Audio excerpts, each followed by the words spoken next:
Hey everyone, so I wanted to give you an update because I know it's been a while since I posted. I am doing really well. I feel really good most of the time. I'm pretty much fully recovered from surgery. I'm able to do a lot more.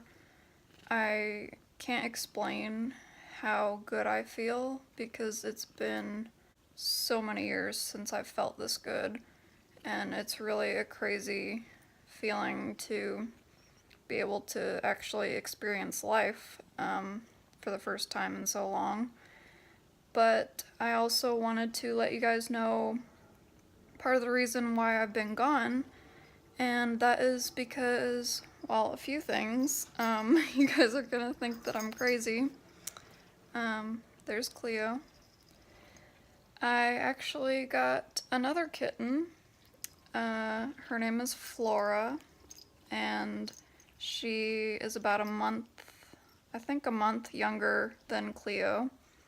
I figured that Cleo would do well to have somebody to play with, and I was right. They are absolutely best friends now. They play together, they sleep next to each other, they groom each other, they just love each other to death, and it's so sweet. Flora is actually in my lap.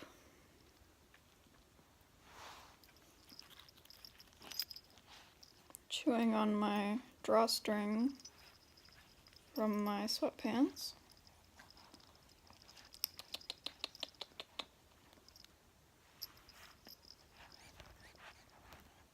What you doing?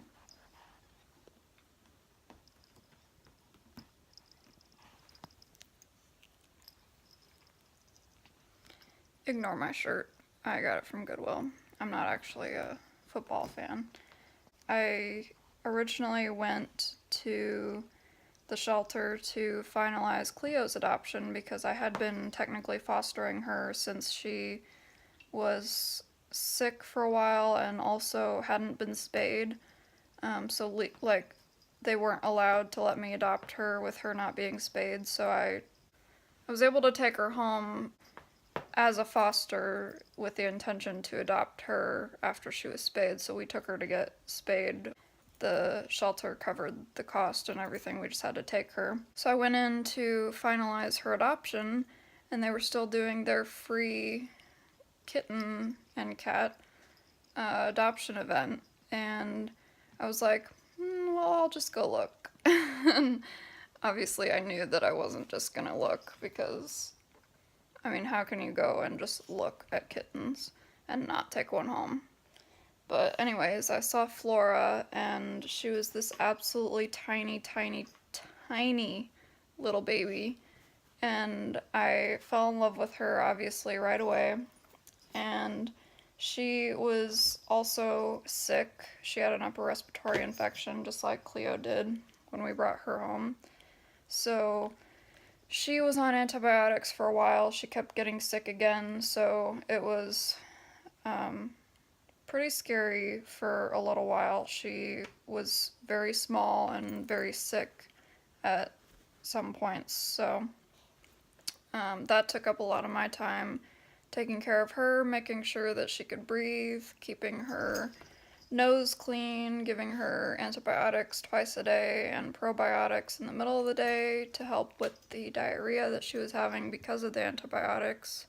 And then obviously taking care of Cleo, which got easier once I got Flora because, like I said, they play together and keep each other occupied. There's my dog Nala. She was growling because Flora was biting her tail.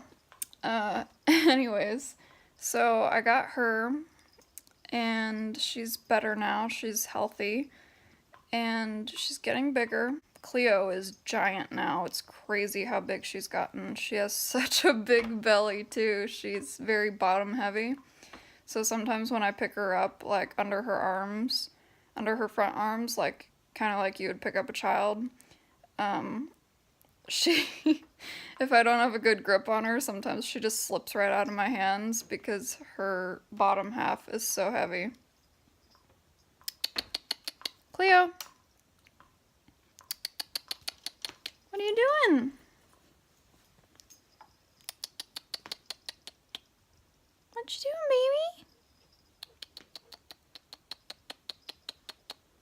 You can see how big she is. It's crazy. So after Flora started to get better, I decided to start looking for a dog. And that's why I said you guys are gonna think I'm crazy. Because I actually got a puppy, too. So within like a couple months, I've gotten 2 kittens and a puppy. And we already had 3 dogs and a cat. So our house is pretty full now. And I wouldn't have it any other way. I'm very, very happy. Obviously, I love animals, and it's been a dream of mine for as long as I can remember to save as many animals as I can. And I'm just starting a little bit earlier than I guess I had planned on, but I had the energy, and I guess I was celebrating the fact that I could actually do stuff now. So I decided to fill my plate with a whole lot of stuff all at once. Anyways, so she is a Great Dane puppy, and she's almost 3 months old now. I got her when she was about 9 weeks old, and I named her Willow from Pocahontas. Flora is named after one of the good fairies in Sleeping Beauty, and also is Walt Disney's mother's name, I believe. So yeah, I'm sticking with the Disney theme for as long as possible.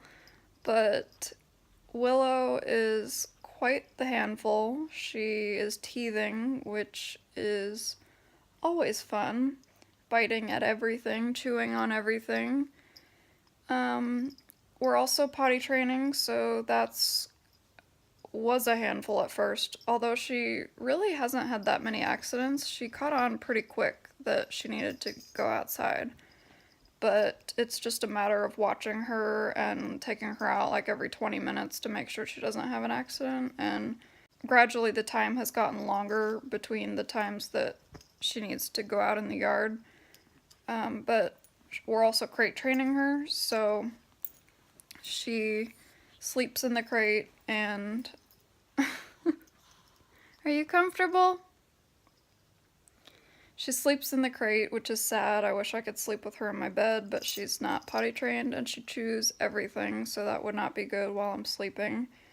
But I get up every 3 hours to let her out to pee, and that has been exhausting, not getting very restful sleep. Do you guys mind? They play like this all the time. So that's been exhausting, but it's getting better. Like I said, she's gradually increasing the time that when she's in the crate, she can go a lot longer without needing to go outside, because she pretty much sleeps in the crate, like whenever she's in there. So she sleeps a lot, like most puppies do, but she comes out of the crate for like 2-3 hours at a time, and when she starts to get tired, I put her in the crate.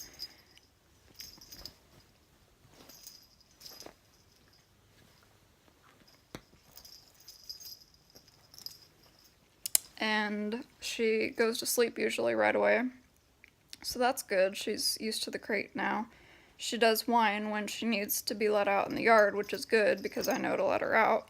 But for the most part, she's pretty used to it. She doesn't really cry anymore. And she has started going to the back door and sitting on the rug that we have by the back door when she needs to be let out in the yard, which is also good. She's also started whining periodically when she needs to go out.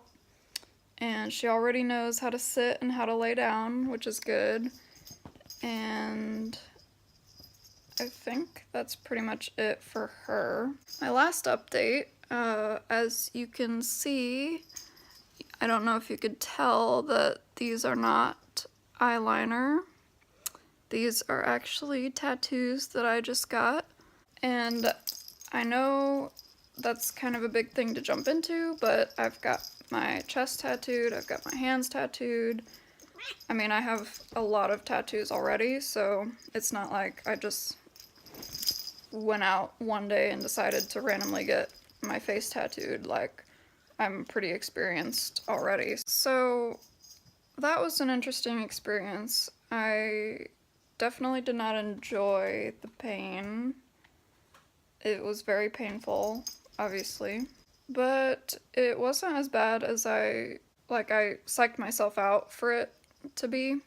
I was expecting it to have me like crying and wanting to jump off the table, and my eyes did water a lot, but that's just because of the nerves, like the reaction, because anybody that's gotten their nose pierced or like anything on your face, you know that your eyes automatically start watering. It's just like something you can't control. So my eyes did water, but I wasn't like crying. Didn't take very long at all because they're so small, but he was very slow about it because he obviously wanted to get it perfect. So he would do like a tiny bit and then would stop and wipe, and then a tiny bit and stop and wipe, which was good because I got the little breaks in between. But I had to keep my eyes shut because of the wiping. He didn't want to get any ink or soap in my eye, so that was interesting, having total blind faith in somebody that's tattooing your face. You can't watch, you can't see what he's doing. And I also am one of those people that really likes to watch whenever I get a tattoo, like to see the process of it. So to have to wait until the very end to see the end result was kind of hard for me. But I really love how they turned out. And I know they're not identical, but I really like them that way because they are more unique.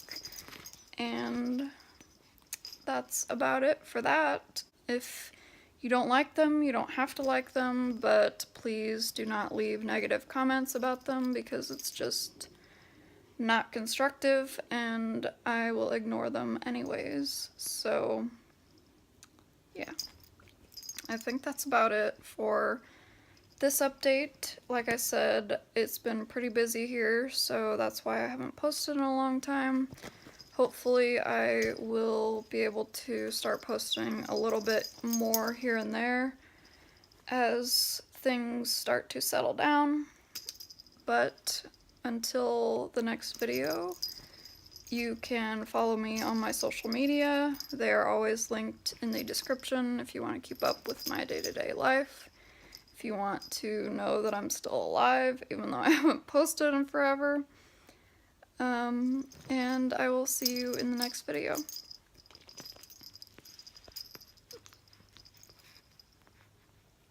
Little gremlins.